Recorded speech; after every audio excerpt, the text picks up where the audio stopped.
오늘은 연약한 인생의 참 조력자라는 제목으로 말씀을 나누려고 합니다. 오늘 살펴보게 될 첫 번째 주제는 연약한 조력자 삼손이라는 것인데요. 함께 말씀을 보실까요? 삼손이 딥나에 내려가서 거기서 블레셋 사람의 딸들 중에서 한 여자를 보고 올라와서 자기 부모에게 말하여 이르되 내가 딥나에서 블레셋 사람의 딸들 중에서 한 여자를 보았사오니 이제 그를 맞이하여 내 아내로 삼게 하소서. 사사기 14장에 소개된 삼손의 첫 걸음은 너무나도 실망적입니다. 그의 첫 걸음은 매우 엉뚱하게 여겨진다는 것이죠. 그 이유가 무엇입니까? 우리가 지난 시간에 살펴본 것처럼 하나님은 삼손을 어떠한 아들로 구별하셨죠? 13장 5절을 보세요. 보라, 내가 임신하여 아들을 낳으리니 그의 머리 위에 삭도를 대지 말라. 이 아이는 태에서 나옴으로부터 하나님께 바쳐진 나실인이 됨이라. 그가 블레셋 사람의 손에서 이스라엘을 구원하기 시작하시라 하시니. 이 말씀을 보니까 삼손은 어떠한 아들이라는 것을 알 수 있어요. 하나님께서 택한 사람, 하나님께서 이 사람을 통해 이스라엘을 구원하시겠다라고 약속하신 사람. 그러니까 말씀은 삼손을 특별한 사람으로 여기고 있다는 거예요. 소개하고 있다는 거죠. 그렇다면 생각해 보세요. 삼손, 그의 부모인 마누아와 마누아의 아내를 통해 어릴 때부터 어떠한 교육을 받았겠어요?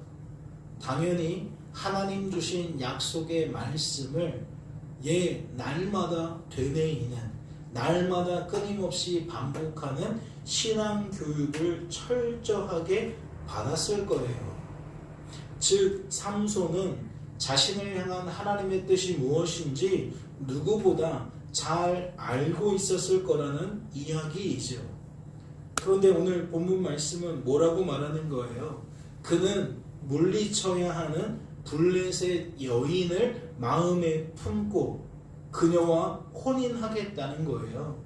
그녀와 혼인을 하기 위해서 나아가겠다는 거예요. 말씀을 보세요. 소라와 에스다올 사이 마하네단에서 여호와의 영이 그를 움직이기 시작하셨더라. 말씀은 심지어 여호와의 영이, 즉 성령이 삼손의 걸음을 움직이기 시작했다고 소개해요. 그러니까 삼손이 자랄 때에 어떠한 일이 있었느냐? 하나님이 그와 함께 하시더라는 거죠. 하나님이 삼손이 가는 길에 복을 주시고 삼손이 뭔가 특별한 사람처럼 커가도록 만드셨다는 거예요. 그런데 정작 오늘 본문에 소개된 그의 모습은 어떠하다는 겁니까? 전혀 엉뚱하다는 거죠. 그래서 우리는 왜 삼손이 이와 같은 행동을 하지? 라고 그를 이해할 수가 없는 거예요. 그렇다면 묻지 않을 수 없습니다. 이러한 삼손의 행동을 가장 이상하게 여긴 사람, 가장 이해할 수가 없었던 사람, 누구였을까요? 이 삼손에게 가장 실망한 사람은 누구였겠냐는 겁니다. 당연히 그의 부모인 마누아와 마누아의 아내가 이러한 삼손의 모습을 통해 가장 실망하고 그의 그 행동을 가장 이해하지 못했던 사람인 줄로 압니다. 말씀을 보세요. 그의 부모가 그에게 이르되 내 형제들의 딸들 중에나 내 백성 중에 어찌 여자가 없어서 내가 할례 받지 아니한 블레셋 사람에게 가서 아내를 맞으려 하냐. 삼손은 납득을 받았어요? 용납을 받았습니까? 수용을 받았나요? 받지 못했어요. 부모는 강하게 반발했다고요. 그게 무슨 말도 안 되냐는 소리죠. 지금 단지파에는 여자가 없냐는 거예요. 이스라엘 백성 중에는 여자가 없냐는 거죠.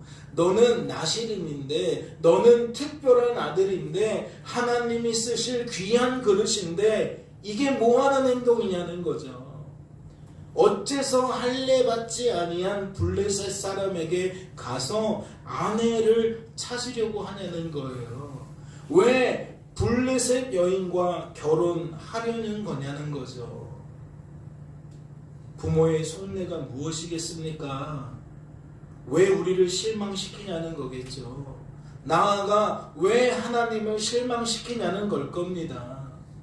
또 이런 뜻도 있겠죠. 왜 우리를 마음 아프게 하냐는 거예요. 왜 하나님의 마음을 아프게 하냐는 거죠. 우리는 너를 그렇게 키우지 않았다는 겁니다. 우리는 너를 그렇게 가르치지 않았다는 거죠. 우리는 너의 이 행동을 기뻐할 수 없다는 거예요. 하나님조차도 너의 이 행동을 기뻐하실 수 없다는 거죠. 즉 나실인이면 나실인답게 살라는 겁니다. 하나님께 구별받았으면 구별받은 사람처럼 살라는 것이지요. 그러면 이러한 부모님의 간곡한 호소 앞에 삼손은 어떻게 반응해야 합니까? 부모가 이렇게 여러 가지 일들을 들어서 지금 내가 하고 있는 일이 잘못된 일이라는 것을 가르쳐 준다면 자식은 어떻게 행동해야 하냐는 거죠. 특별히 부모 자식 간의 문제만이 아니라 하나님의 뜻을 함께 알아가고 하나님의 뜻을 함께 이루어가는 조력자 관계에서, 동역자의 관계에서 어떻게 반응해야 하냐는 겁니다. 삼손은 과연 어떻게 반응했을까요? 말씀을 보세요. 내가 그 여자를 좋아하노니 나를 위하여 그 여자를 데려오소서. 그는 부모의 훈계를 통해 정신을 차립니까? 그의 조력자인, 그의 동역자인 부모의 애정어린 훈계에도 불구하고 끝까지 고집을 부립니다. 무엇을 나타내는 거예요? 부모의 뜻이 통하지 않는 거예요. 무엇을 나타내는 거예요? 하나님의 뜻이 통하지 않는 거예요. 지금 삼손을 이끌고 가는 것은 누구의 뜻입니까? 오직 삼손의 뜻인 겁니다. 즉 삼손은 자신의 뜻을 굽히지 않았다는 거죠. 부모가 사랑의 말로 타이르고 또 타일러도 그는 자신의 생각을 끝까지 내려놓지 않았다는 겁니다. 어때요? 남 얘기처럼 들리십니까? 내 얘기처럼 들리십니까? 성도된 우리들은 이러한 삼손의 모습을 통해 무엇을 깨달아야 될까요? 삼손은 하나님이 택한 조력자예요. 하나님께서 사용하시는 구원의 도구입니다. 그를 통해 이 가정은 소망을 얻었어요. 단지파는 소망을 얻었고 이스라엘은 소망을 얻은 겁니다. 즉 없던 미래가 생겼다고요. 자신들의 힘과 능력으로는 자식을 출산할 수도 없었고 블레셋의 손에서 벗어날 수도 없었는데 하나님께서 삼손을 통해 그리 만드시겠다는 겁니다. 그러니까 삼손은 그들에게 있어서 조력자일 수밖에 없죠. 그들을 하나님 편에 서게 만드는, 그들을 하나님의 날개 아래에 숨겨지는 이 도구로 삼을 수 있는 거예요. 그런데 정작 그 조력자가 오늘 말씀을 보니까 너무나도 연약한 거죠. 무엇조차 굽힐 수 없어요. 하나님의 뜻 앞에 자신의 뜻을 굽힐 수 없어요. 하나님의 말씀 앞에, 부모의 애정어린 훈계 앞에 자신의 뜻을 꺾을 수 없다는 거죠. 여인을 탐하는 그 욕정을 내려놓을 수가 없다는 겁니다. 그래서 여러분에게 묻는 거예요. 여러분, 이러한 삼손을 통해서 무엇을 깨달아야 하냐는 거죠. 우리들은 이러한 삼손의 고집스러운 모습을 통해 무엇을 발견해야 하냐는 겁니다. 저는 성도라 할지라도 하나님의 은혜가 아니면 이처럼 우상 숭배자처럼 살아갈 수밖에 없다는 것을 깨달아야 한다고 생각해요. 하나님의 은혜가 아니면 성도라도 여전히 제1원칙은 뭐예요? 내 뜻이라는 거예요. 내 뜻. 우리는 인생을 살아가면 내 뜻, 내 고집, 내 주장을 제일로 생각한다는 거죠. 최고 우선순위로 생각한다는 겁니다. 즉 자기 자신을 내 인생의 하나님으로 여기기에 하나님의 뜻보다, 부모의 뜻보다 누구의 뜻이 가장 먼저다? 내 뜻이, 자신의 뜻이 제일 먼저다. 이는 무엇을 반영하는 겁니까? 내 인생을 스스로 주관하겠다는 거예요.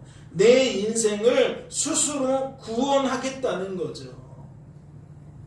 다시 말해, 악하고 약하고 무능한 우리들의 민낯이 어떻게 투영되어진다? 인생 속에서 나라는 존재를 이와 같이 여기는 것으로, 내 뜻을 가장 높은 자리에 올려놓는 것으로 나타난다.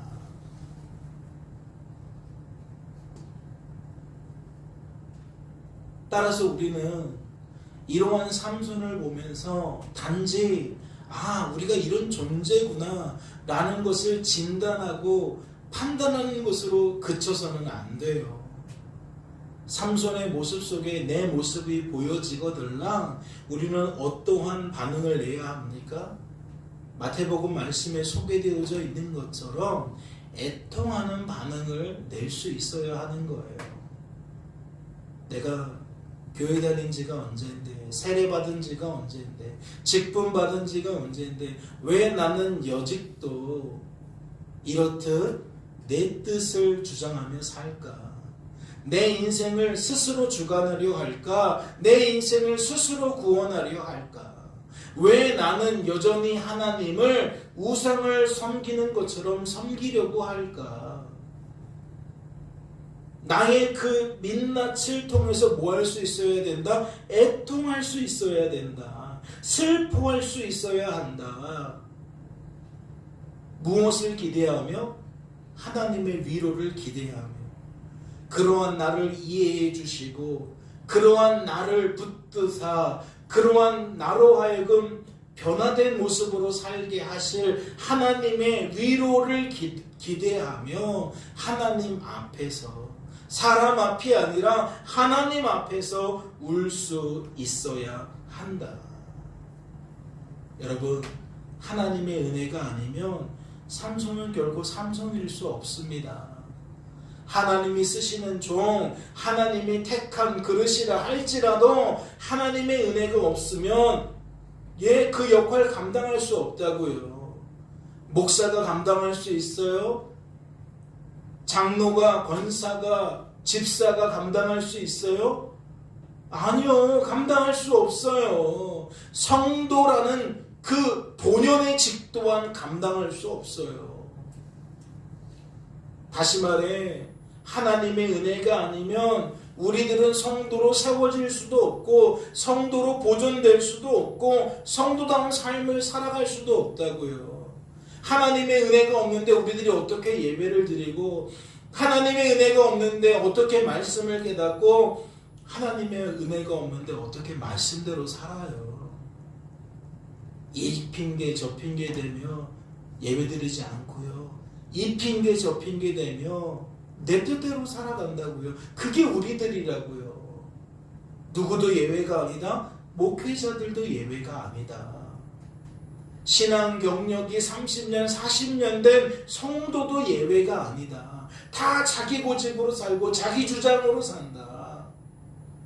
무엇이 없으면 하나님의 도우심이 없으면 하나님의 돌보심이 없으면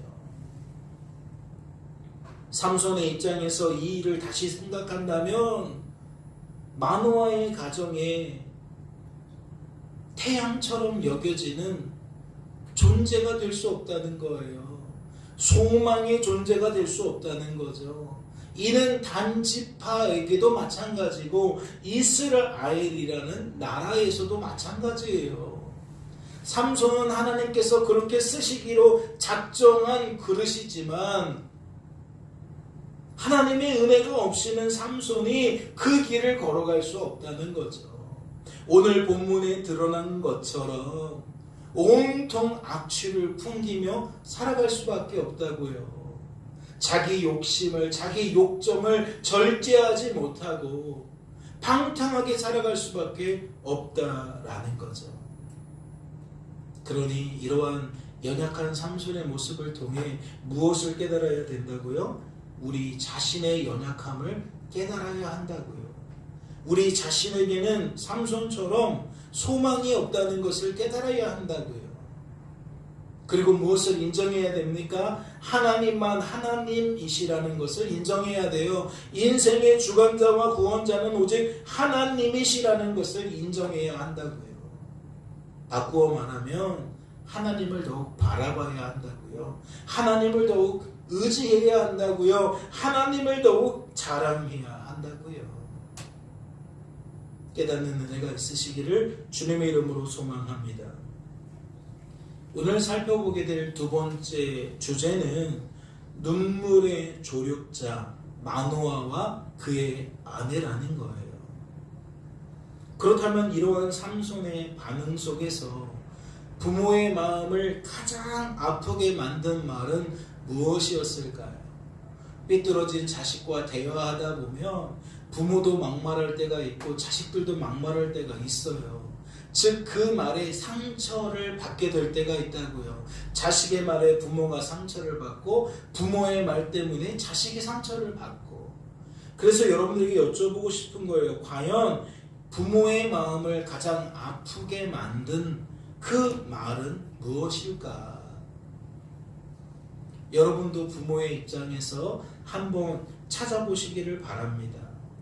내가 딥나에서 블레셋 사람의 딸들 중에서 한 여자를 보았사오니 이제 그를 맞이하여 내 아내로 삼게 하소서. 내가 그 여자를 좋아하노니 나를 위하여 그 여자를 데려오소서.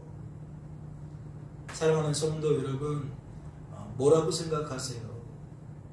저는 나를 위하여라는 저 말이라고 생각해요. 아들이 내뱉은 여러 말 중에 가장 부모의 가슴을 무너지게 하는 것이 무엇이었느냐? 자식이 자꾸만 나를 위하여 나를 위하여 라고 말하는 거예요. 나를 위하여 나를 위하여. 여러분, 이 말이 부모에게 있어 왜 못이 되었을까요? 왜 가슴을 찌르는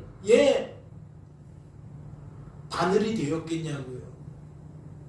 이는 13장 5절 말씀에 나타난 저 하나님의 비전과 맞물려 있는 거죠.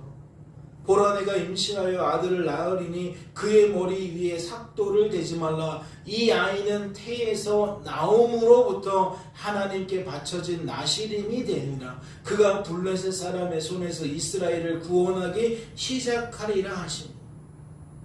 하나님께서는 삼손이 하나님께 구별된 인생, 특별한 인생이라고 그의 부모에게 알려주셨어요. 그래서 부모는 딱지가 생기도록 이 말을 삼손의 귀에 가르치고 또 가르쳤을 거예요. 뭐라고요? 너는 하나님의 영광을 위해 살아가야 된다. 너는 이스라엘을 위해 살아가야 된다. 너는 단지파를 위해 살아가야 된다. 너는 특별한 존재다. 이것을 절대 잊어서는 안 된다. 다시 말하지만 너는 너 자신을 위한 인생이 아니다. 너 자신만을 위한 인생이 아니다. 하나님을 위한 인생이고 이 나라와 민족을 위한 인생이고 이 지파와 이 가정을 짊어지고 나아가는 인생이다. 그런데 삼손은 그런 부모에게 뭐라고 요청한다고요? 저 여인을 데려와서 혼인시켜달라. 그런데 뭐라고요? 나를 위하여 그렇게 해달라. 부모는 말씀에 근거하여 너는 하나님을 위한 인생이라고, 너는 하나님께 영광 돌려야 하는 인생이라고 가르쳤는데, 아이는 어떤 말을 쏟아내요? 나를 위하여, 나를 위하여 라고 말을 쏟아내요. 그렇다면 부모에게는 이 말이 어떻게 들렸겠어요? 어떠한 의미로 들렸겠냐고요. 마치 여인 때문에 삼손이 하나님을 버린 것처럼 들리지 않았을까요? 마치 여인 때문에 삼손이 하나님께 받은 사명을 버린 것으로, 이 가정과 이 지파와 이 나라를 버린 것으로 그렇게 여기지 않았겠냐는 겁니다. 더더군다나 삼손의 마음을 사로잡은 여인은 어디 사람이었어요? 이스라엘 사람이 아니었어요. 블레셋 사람이었어요. 그러니까 부모의 생각은 더 확증되겠죠. 더욱 편향되겠죠. 아, 이거 맞구나. 내 아들이 지금 정신 나갔네. 내 아들이 지금 미쳤구나. 왜 멀쩡하던 아이가 갑자기 저렇게 되었을까? 그동안에는 한 번도 이렇게 부모 속을 썩인 적이 없는데 왜 갑자기 저렇게 되었을까? 아, 이거 저 블레셋 여자 때문이구나.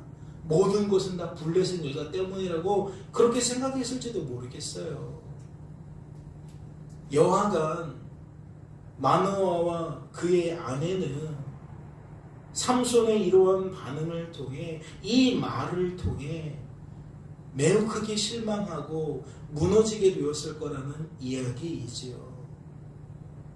아들을 기르기 위해 최선을 다한 만큼 아들이 특별한 사명자로서 세워지기를 바라는 마음에 날마다 노심초사하며 그 아들만 바라보고 그 아들을 길러내는 일에 온 힘을 들인 만큼 이 아들의 모습은 더 크게 실망하게 만들었을 거라고요. 더 큰 상처를 갖게 만들었을 거라는 이야기이죠.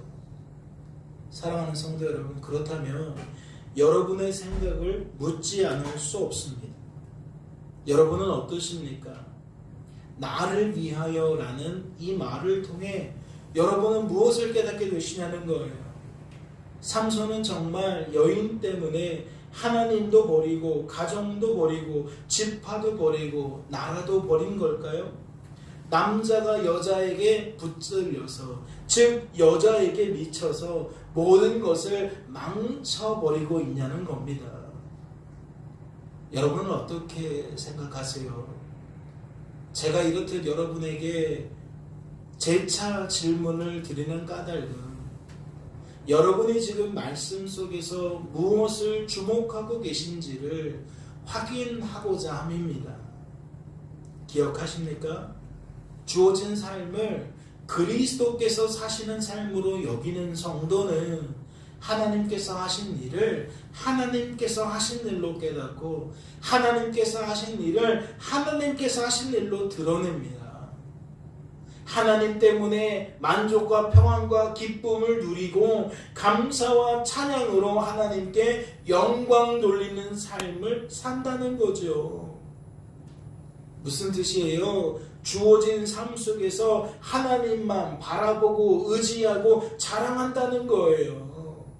하나님이 아닌 것을 통해 오히려 하나님을 더욱 바라보고 의지하고 자랑한다는 거죠. 누가요?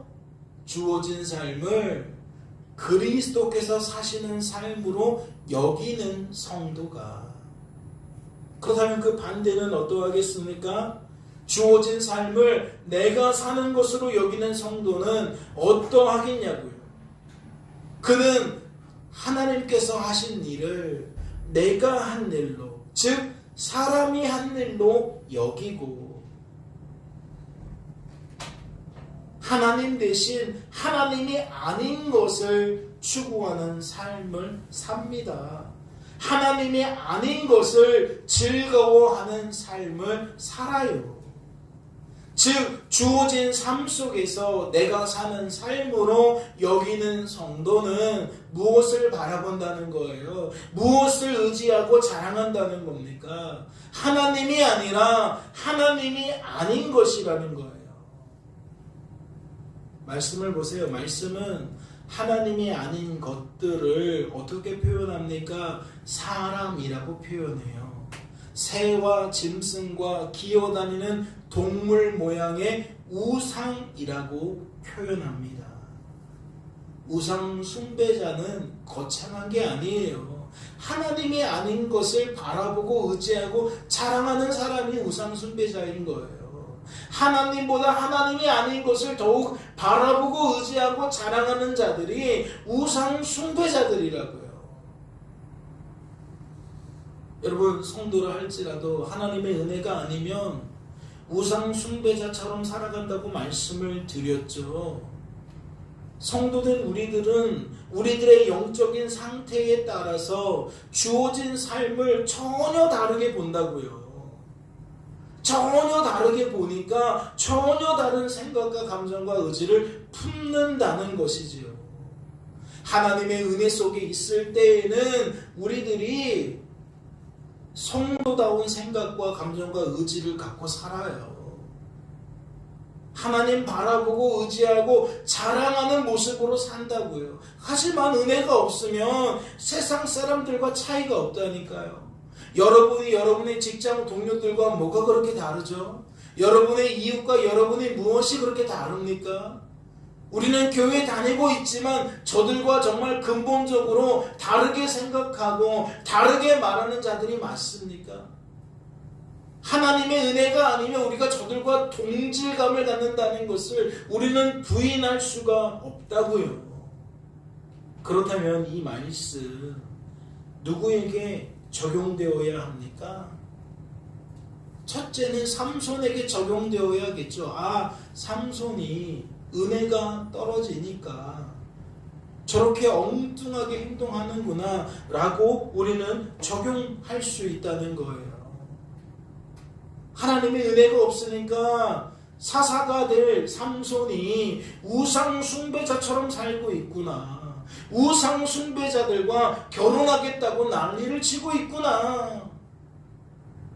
로마서 말씀에 준하여 생각한다면 삼손은 생각이 허망해졌구나. 마음이 어두워졌구나. 그래서 하나님을 우상으로 바꾸었구나. 하나님 대신 블레셋 여자를 취하였구나. 그의 안중에는 하나님도 없고 그를 위하여 헌신한 부모도 없고 오직 블레셋 여자밖에 없구나. 우리 이렇게 적용할 수가 있는 거죠. 하지만 그것이 전부는 아닙니다. 누구도 예외라고 할 수 없어요. 지금 삼손 때문에 너무나도 크게 실망한 그의 부모도 예외일 수 없어요. 즉 하나님보다 어느 순간부터 삼손을 더욱 주목하고 있었던, 삼손을 더욱 의지하고 있었던, 삼손을 더욱 자랑하고 있었던 그의 부모도 예외일 수는 없다는 거죠. 말씀을 보세요. 그 여인이 아들을 낳음에 그의 이름을 삼손이라 아니라 그 아이가 자라매 여호와께서 그에게 복을 주시더니 소라와 에스다올 사이 마하네단에서 여호와의 영이 그를 움직이기 시작하셨더라.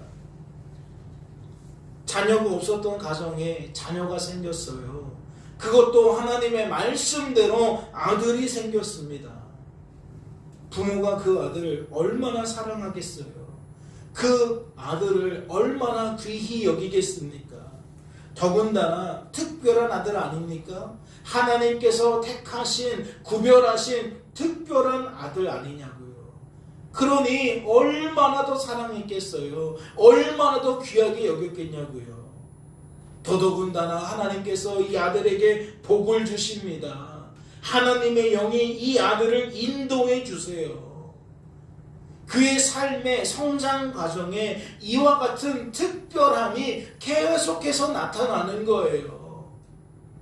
그러니 그러한 아들을 주목하지 않을 부모가 있나요? 여러분, 부모로서 한번 말씀해 보세요. 내 아들이 이렇게 남다른데 그 아들 주목하지 않을 부모가 있어요? 그 아들 의지하지 않을, 그 아들 자랑하지 않을 부모가 있냐고요. 모든 인생은 죄를 범했잖아요. 모든 인생은 악하고 약하고 무능하잖아요. 그러니까 마노아나 마노아의 아내나 결코 예외일 수는 없는 거죠. 완벽한 조력자일 수는 없다고요. 그들도 하나님의 은혜가 부어졌을 때에 조력자의 역할을 감당하는 거지, 은혜가 없으면 원수 노릇 얼마든지 할 수 있다는 거죠. 마치 지금 삼손이 삐뚤어진 아들처럼 구는 거, 우리는 그대로 받아들이면 돼요. 하나님의 은혜가 없을 때에는 이 부모가 이 아들을 숨막히게 했을 수도 있겠다. 이 아들에게 지나친 기대를 품음으로써 이 아들이 부담감에 허덕일 수도 있었겠다. 즉 성도가 하나님을 놓치게 되면 부모의 입장에서든 자녀의 입장에서든 삐뚤어질 수밖에 없어요. 죄의 열매를 맺을 수밖에 없다고요. 하나님께 복을 받고 하나님의 영의 인도함을 받았던 삼손이 예외일 수 없는 것처럼 예수님을 직접 만나서 약속과 표징을 받았던 마노아나 그의 아내도 결코 예외일 수는 없다는 거죠. 어제는 성도다운 삶을 살았을지라도 오늘은 장담할 수 없다는 거예요. 어제는 하나님 안에서 자식을 대할 수 있었지만 오늘은 장담할 수 없다는 거죠. 어제의 부모가 오늘의 부모가 아닐 수 있고 어제의 자녀가 오늘의 자녀가 아닐 수 있다는 거예요. 하나님의 은혜가 없으면 얼마든지 부모가 자식의 원수 노릇할 수 있고 자식이 부모의 원수 노릇할 수 있다는 거죠. 왜요? 내 뜻이 더 앞서 버리니까, 내 기대가 더 앞서 버리니까, 하나님을 쫓아가는 것이 아니라 하나님을 뒤따라오게 만드니까,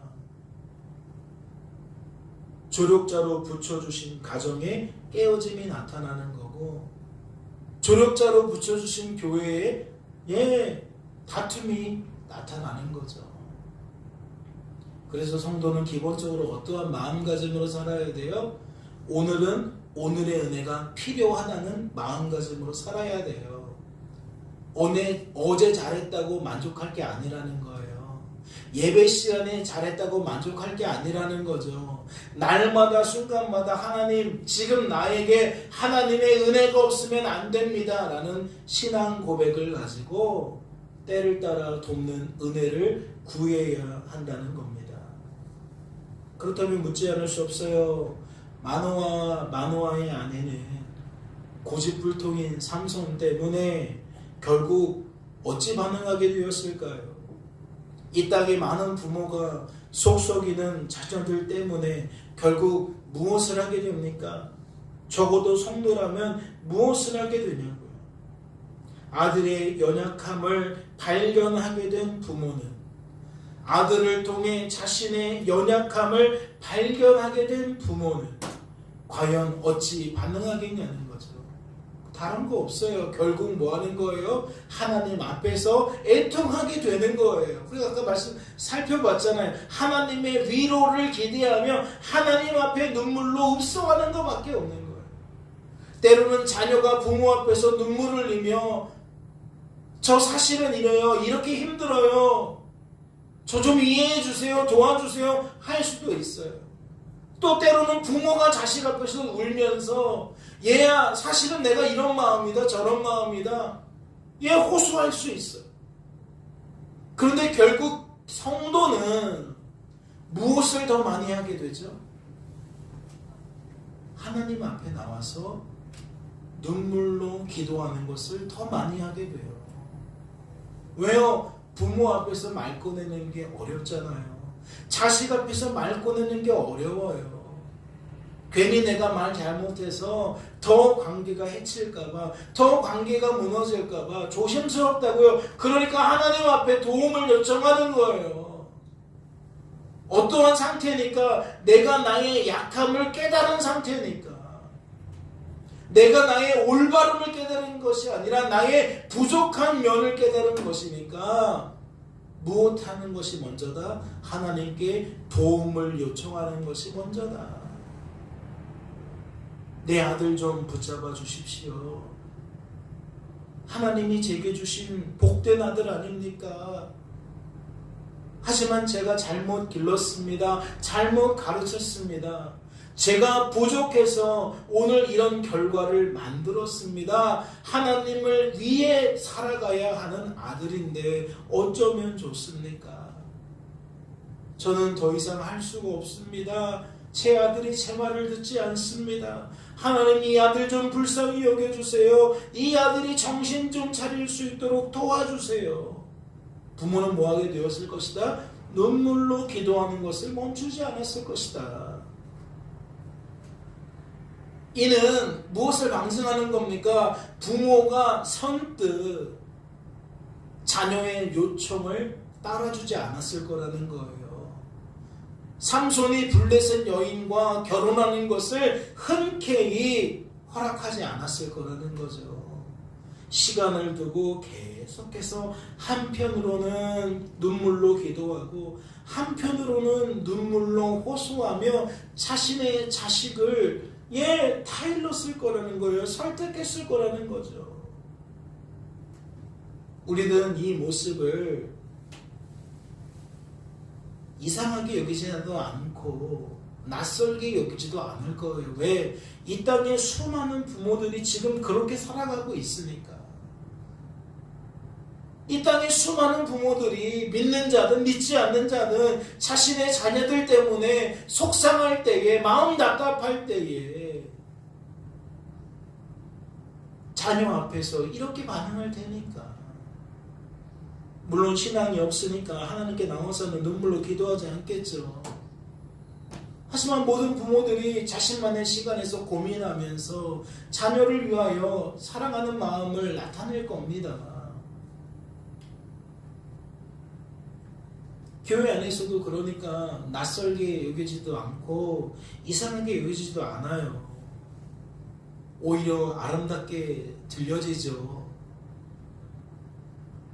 하지만 과연 그렇게 보는 것이 전부인지, 마냥 그렇게 여겨도 되는 것인지 말씀을 좀 살펴보고자 합니다. 성도가 세상 사람들과 다른 게 무엇인지, 믿는 부모가 믿지 않는 부모와 무엇이 다른 것인지, 좀 무엇이 달라야 하는 것인지 생각해 보자고요. 말씀을 보세요. 그때에 블레셋 사람이 이스라엘을 다스린 까닭에 삼손이 틈을 타서 블레셋 사람을 치료함이었으나 그의 부모는 이 일이 여호와께로부터 나온 것인 줄을 알지 못하였더라. 말씀은 지금 갑자기 시선을 누구에게 돌리고 있죠? 지금까지는 계속 삼손 아니면 그의 부모, 사람에게 모든 초점이 맞춰져 있는 것처럼 보여요. 그러니까 능히 우리들은 말씀을 보면서도 사람만 생각할 수 있다는 거죠. 삼손은 왜 저래? 삼손의 부모는 참 힘들었겠다. 주구장창 그것만 생각할 수 있었을 거라는 거예요. 그런데 말씀은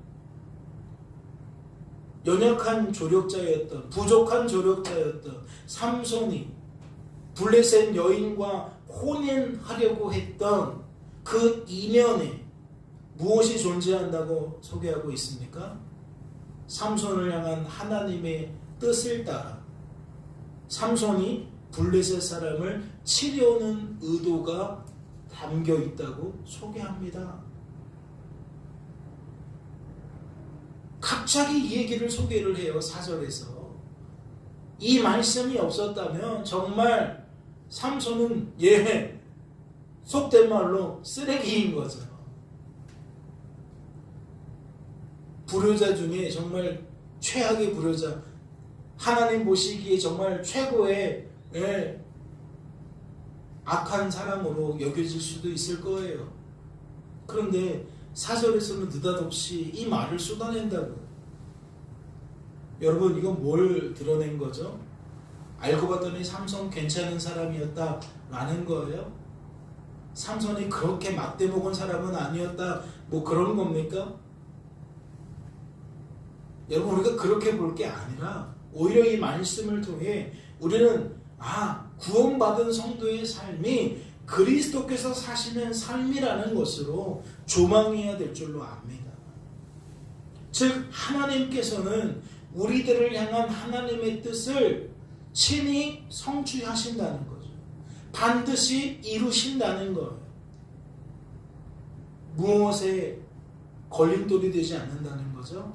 우리들의 악함이, 우리들의 약함이, 우리들의 무능함이 걸림돌, 장애물이 될 수 없다는 거죠. 삼손이 여인에게 욕정을 품은 것은 선한 일은 아니에요. 블레셋 여인과 결혼을 하려고 했던 것, 또 그 방식, 부모에게 그냥 초제일관 밀어붙이는 것, 이거 좋아 보이지 않아요. 그런데 하나님께서는 그 선하지 않은 것 속에서도 무엇을 이루신다? 하나님의 뜻을 이루신다. 내가 그를 통해 블레셋을 이기게 만들 것이다. 블레셋을 이기도록 만들 것이다. 하나님 말씀이 그거였거든요. 그런데 오늘 말씀을 보니까 부모가 그것을 조망할 수가 없어요. 부모는 이 일 속에서도 하나님이 어떠한 일을 계획하신 것은 아닐까라는 그 가능성 자체가 없어요. 믿는 부모가 자식을 대할 때에 내 자식은 정말 막대먹은 자식이야, 소망이 없는 자식이야, 오케이, 맞아요, 그럴 수 있어요. 왜 우리 집 아들만, 우리 집 딸들만 이러는 것인가 라고 생각할 수 있어요. 하지만 그것으로 끝내면 안 돼요. 무엇도 함께여야 하는 겁니까? 하나님이 이 속에서조차도 무언가 일하실 것이다. 이 실패의 경험, 이 온전치 못한 경험조차도 하나님이 하나님의 뜻을 이루는 과정이 될 것이다. 하나님은 크신 분이다. 나보다도 크고 내 자식들보다 크다. 그러니 하나님을 제한할 수 없다. 재단할 수 없다. 그 가능성을 열어두어야 한다는 거죠. 마치 오늘 본문 말씀에 그의 부모는 이 일이 여호와께로부터 나온 것인 줄을 알지 못했다라고 소개하는 거죠. 다시 말하지만 이건 자녀의 입장에서 자신의 비행을 방패막으로 사용하라는 것이 아닙니다. 내가 이렇게 나쁘게 행동한 것도 다 하나님의 뜻이 있는 거예요. 이런 철삭더니 그런 식으로 사용하라는 얘기가 절대 아니에요.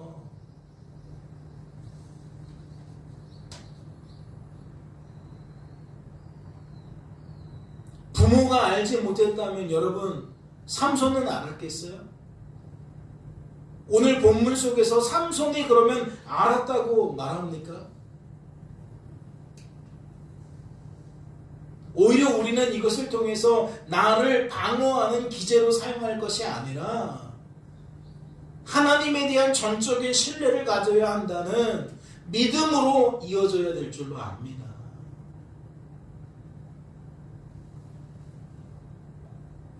말씀을 드렸잖아요. 성도는 하나님의 은혜가 없으면 안 된다고. 그런데 바꾸어 말하면 은혜가 부어지면 어떠한 상태라도 된다는 거잖아요. 최악의 비행을 저지른 자녀라 할지라도 하나님이 은혜를 베푸시면 변화된다는 거예요. 하나님의 도구가 된다는 거예요. 하나님이 사용하신다는 거예요.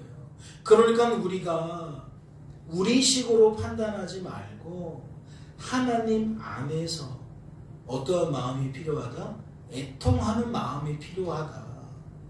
뻔뻔하게 비행을 저지르면서도 나 괜찮아요, 이것도 하나님의 뜻이에요가 아니라, 왜 하필이면 이런 자식이 내 자식, 이럴 것이 아니라 뭐 해야 된다? 애통해야 된다. 내 상황을 직시하면서 나의 부끄러움을 수치로 여기고 하나님 앞에 도움을 구할 수 있어야 한다. 하나님의 위로를 기대할 수 있어야 한다. 왜? 하나님의 은혜가 부어져야만 목사도 목사 노릇할 수 있고 성도도 성도 노릇할 수 있으니까. 목사도 목사다울 수 있고 성도도 성도다울 수 있으니까. 부모가 부모다울 수 있고 자녀가 자녀다울 수 있으니까. 사람만 보면 사람 원망하고 사람 다투고 남는 게 뭐예요? 적어도 성도라면 믿지 않는 자들과 어떠한 차이가 있어야 한다? 하나님을 특별히 더 바라볼 수 있어야 한다. 남들이 보지 못하는 걸 볼 수 있어야 한다. 남들이 깨닫지 못하는 것을 깨달을 수 있어야 한다. 그래서 스가랴서 말씀을 보면 이렇게 얘기하잖아요. 만군의 여호와께서 말씀하시되 이는 힘으로 되지 아니하면 능력으로 되지 아니하고 오직 나의 영으로 되는 것. 내가 자식을 바꾸는 게 아니고 내가 부모를 바꾸는 게 아니에요. 내가 내 힘과 능력으로 하나님의 뜻을 이루는 것도 아니고 자식이 자식의 힘과 능력으로 하나님의 뜻을 이루는 것도 아니에요. 그런데 요즘 보면 왜 그렇게 힘 기르기에 바쁘죠? 능력 기르기에 바쁘죠? 부모는 부모의 자리에서 힘 기르고 능력 기르고, 자식은 자식의 입장에서 힘 기르고 능력 기르고, 그러다가 지금 집안이 탈이 나는 겁니다. 하나님의 말씀은 그렇게 되어 있지 않아요. 너희 힘이 부족해서가 아니다. 너희 능력이 부족해서가 아니다. 그렇게 말씀하지 않는다고요. 네가 아무리 많은 힘을 갖추어도, 많은 능력을 갖추어도 그 힘과 능력으로 되는 게 아니라고 가르친다고요. 이건 오로지 나의 영으로만 된다. 하나님의 은혜로만 된다. 그런데 우리가 여전히 힘 기르고 능력 기르는 까닭은 하나님 믿지 않는 거예요. 불신하는 거예요.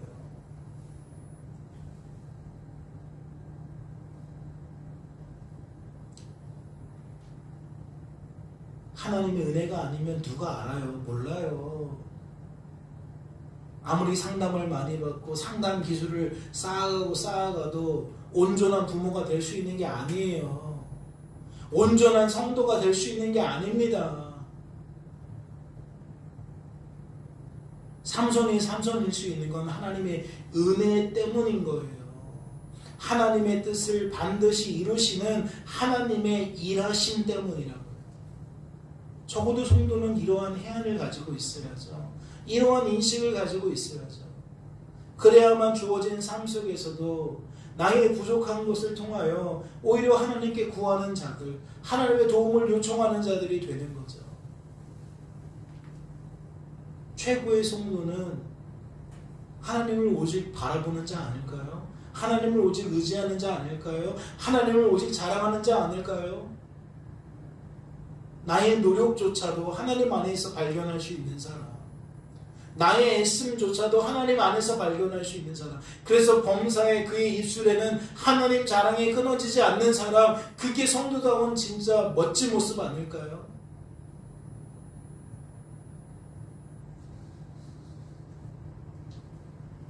다시 한번 말씀을 드립니다. 힘으로 되는 것도 아니고 능력으로 되는 것도 아닙니다. 하나님 때문에 되는 겁니다. 말씀이 이야기하는 말을 깊이 상고하시고 주어진 삶 속에서 더 세밀한 곳에, 더 넓은 곳에 이 말씀이 적용될 수 있기를 바라요.